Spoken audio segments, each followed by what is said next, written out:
20 aydır ki futbol millimiz qələbə qazana bilmir. Sonuncu dəfə 24-cü ilin iyununda Qazaxıstanı udmuşduq.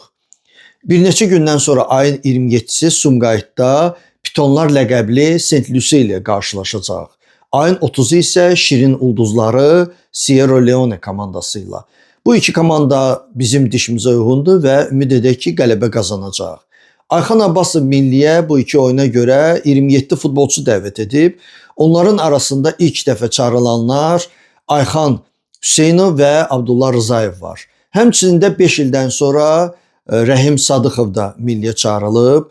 Həmçinin Vüsal İskəndərlini, Emil Səfərovu, Şəhrüddin Məhəmmədəliyevi və Aleksey İsayevi də qeyd etmək olar ki, uzun müddət fasilədən sonra milliyə çağrılıblar. Milli artıq təlim məşq toplanışını başlayıb. Düzdür, komandanın 2 dənə güclü forvardı yoxdur. Nəriman Axundzadə Amerikada özünə forma yığır və Mahir Əmrəli isə Almaniyada. Amma ümid edirəm ki, onlarsız da komandamız çalışacaq. Həm Saint Lucia'ya, həm də Sierra Leone'yə qalib gəlsin. Necə deyirlər, futbolçularımıza uğurlar.